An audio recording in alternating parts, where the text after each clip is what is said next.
Bien, je m'appelle Jean-Louis, j'habite à Juillan, dans les Hautes-Pyrénées, entre Tarbes et Lourdes.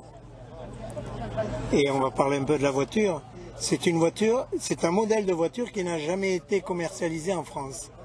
Elle a été achetée en 1913 par une famille d'Anglais qui sont venus en vacances l'année d'après, en 1914, en France, avec la voiture. Et la guerre a éclaté. Les Anglais ont été rapatriés, mais la voiture est restée en France. C'est pour ça que c'est la seule voiture qui est en France, de ce modèle. Alors bien sûr, il y a plusieurs carrosseries qui étaient prévues. C'est une carrosserie qui est dite two-seater, c'est-à-dire 2 sièges, 2 places. Il y avait 2 places, plus un speeder derrière, qu'on ouvrait, qu'on appelle vulgairement le siège de la belle-mère.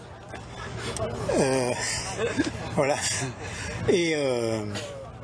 Et vous avez aussi le torpedo à 4 places. Et après, vous avez la conduite intérieure. D'accord. Et sinon, elle a été restaurée Elle a été restaurée après la guerre en 1922. Ouais. Moi, je l'ai achetée en 2020. D'accord. Voilà. Ça fait que vous en servez souvent? Oui, je m'en sers presque tous les jours pour aller chercher mon pain. Ah, c'est bien. Mais pour les petits trajets, ça va. Mais pour faire la route Tarbes-Tri, vous connaissez, ça monte, ça descend, ça remonte, ça redescend. Oui, oui. Ah, vous avez pu être dépanné. Ben, je me suis dépanné tout seul parce que je sais ce qu'il y a. Ouais, d'accord. Ouais. C'est la magnéto qui chauffe, parce que je monte en première dans ces côtes-là. Ah oui, oui. La magnéto chauffe et elle se met en carafe. Ouais. Ah, d'accord. Il y a combien de vitesses alors? Il y a 3 vitesses. Ouais, alors, c'est pas synchronisé, c'est pour ça que... Et vitesse maxi, combien? 50 50, 20 miles. Ouais, d'accord. Ouais. Ah, d'accord. Pas plus. Ouais. Et ce matin, je descendais au point mort et je suis passé sous un panneau, j'ai atteint 60 à l'heure. Ouais. Mais on aurait dit que j'étais à 120. D'accord. Voilà. C'est vrai que c'est impressionnant. Ouais. Alors là, pas besoin de ralentir quand vous traversez un village, vous êtes à 50. Oui, voilà, mais bien sûr. Ouais. Maxi. Avec le vent dans le dos. Ah bon. Voilà. C'est une voiture anglaise, on retrouve des outils à dimension en fraction de inch, c'est-à-dire fraction de pouce. D'accord. Ouais. Voilà. Ouais, d'accord.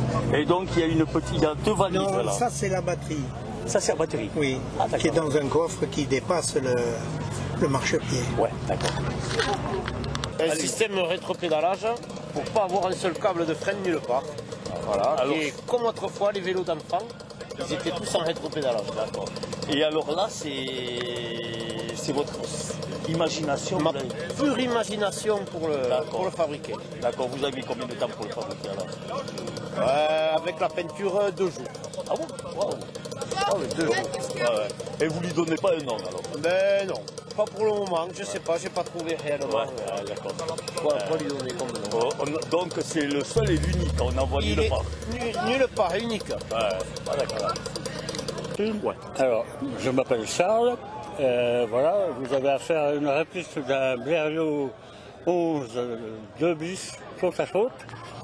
C'est un modèle assez rare parce que Blériot construisait des avions soit monoplace, soit biplace l'un derrière l'autre. Et celui-ci a été construit en 1910, biplace côte à côte. Cet avion est basé à Sadournin, dans les Hautes-Pyrénées, et c'est une réplique qui a été faite donc en tube aluminium et en toile plastique, avec un moteur en étoile de 7 cylindres qui fait 4005 pour une puissance de 100 chevaux. La construction a pris environ 600 heures de travail. Et, donc, vous l'avez fait tout seul alors? Non, je l'ai fait avec un monsieur qui lui fait que des répliques. Ouais, d'accord. Avec des plans alors? Alors les plans, celui-là, si vous voulez, il n'était pas dans la bibliothèque des plans. On est parti sur un plan 3 vues qui était sur Internet.